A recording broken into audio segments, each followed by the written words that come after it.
태어날 때부터 기적을 쓰는 인간을 축복자라고 불렀습니다. 한 소녀는 본인은 죽어도 괜찮다고 하죠. 그렇지만 동생은 살려달라고 합니다. 얼음마녀라는 축복자에 의해 세상은 눈과 귀와 광기로 뒤덮여 백성들은 간절히 불을 원했죠. 손위로 도끼를 대고 있는 소년. 이 소년의 이름은 아그니. 도끼를 쥐고 있는 소년은 동생 루나입니다. 한 방에 끝내달라는 아그니. 루나는 도끼로 손을 내려치죠. 아그니는 엄청난 고통으로 비명을 지릅니다. 하지만 잘린 손이 바로 재생되죠. 아그니와 루나는 잘린 팔을 마을 사람들에게 나눠주고 있었죠. 둘이 없으면 모두 굶어 죽었을 거라는 마을 사람들. 루나는 본인의 팔도 자르자고 말합니다. 아그니는 동생의 재생 능력은 자기보다 약하다며 말리죠. 팔을 나눠주러 온 둘이 발견한 죽은 마을 사람. 아그니의 고기를 먹지 않아서 아사했죠. 자책하는 아그니를 보며 오빠 탓이 아니라고 말해주는 루나.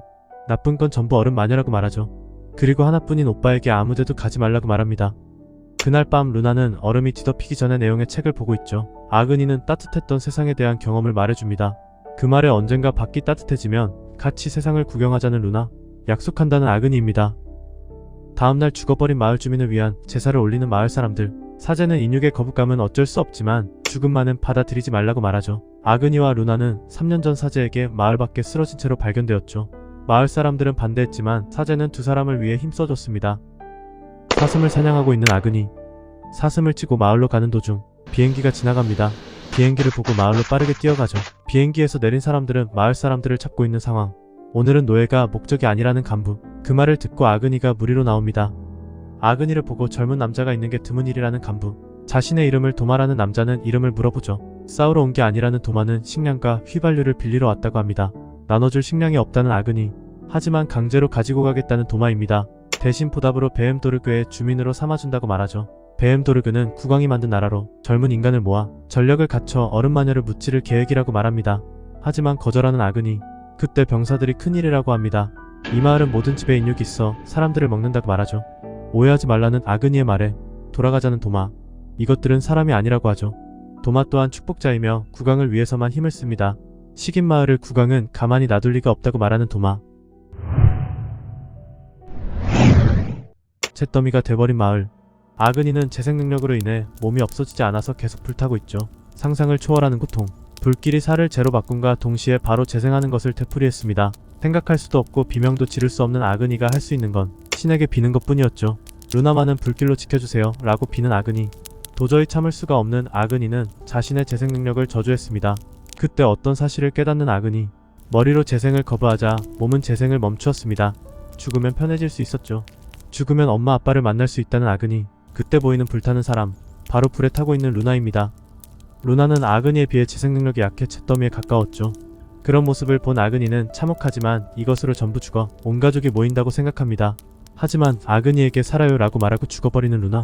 엄청난 절규와 함께 불을 지른 도마를 생각합니다. 그리고 증오로 뒤덮인 아그니는 도마를 잿더미로 만들겠다고 하죠. 1년째 고통에 몸부리치는 아그니. 3년째 피를 개워내면서 걸어다니죠. 5년째 뇌가 고통에 익숙해져 몸이 자유로워지고 8년째 불길을 모아 얼굴에 불을 치우는데 성공한 아그니는 주먹을 쥐었죠. 도마를 최대한 잔혹하게 죽인다는 아그니. 병사와 함께 이동하는 차. 이 차는 노예를 실은 차들입니다. 병사의 대장이 소변을 본다고 합니다. 그때 아이에게 물을 달라고 하는 붙잡힌 사람. 그의 대장은 본인은 철을 만들 수 있는 축복자라고 말하고선 컵을 만들어 본인의 오줌을 담아 마시라고 하죠. 어쩔 수 없이 입에 대는 것을 보고 병사들은 비웃죠. 그 순간 대장은 한 소녀를 보며 뭘 쳐다보냐고 합니다. 주제도 모르는 꼬마는 싫다며 죽이라고 하죠. 한 명씩 처리되는 사람들. 마지막 차례인 소녀는 신을 찾습니다. 왜 안 쏘냐고 물어보는 대장. 병사는 이쪽으로 뭔가가 온다고 합니다. 그걸 본 대장은 본인이 처리한다고 하죠.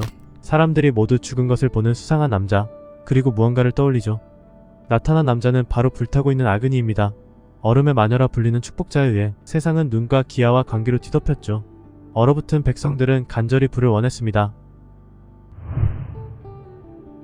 어째서 죽지 않는다는 말을 끝으로 적 병사들은 전멸하고 그 모습을 소녀가 지켜봅니다.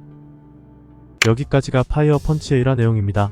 파이어 펀치는 체인소맨 작가의 전작으로 흔히들 부르는 1화 만신, 여러가지 밈으로도 유명한 작품이죠. 그 이유는 1화에는 복수를 위한 능력 배틀다크 판타지 느낌이 난다면 추후의 내용 자체가 확 뒤바뀝니다.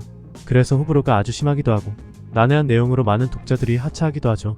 포스트 아포칼립스 배경의 살인 정도는 우스운 비윤리적인 내용이 많이 들어가 있습니다. 파이어 펀치는 총 8건으로 완결이 되어 있으며 개인적으로는 밈으로만 소비되는 게 아까운 연출, 예상할 수 없는 전개로 괜찮은 작품이라고 생각합니다. 여러가지 호불호, 난해한 내용, 결말로 인해 무조건 추천은 드리지 못하지만 혹여 뒷내용이 궁금하신 분들은 한 번쯤 보시길 바랍니다.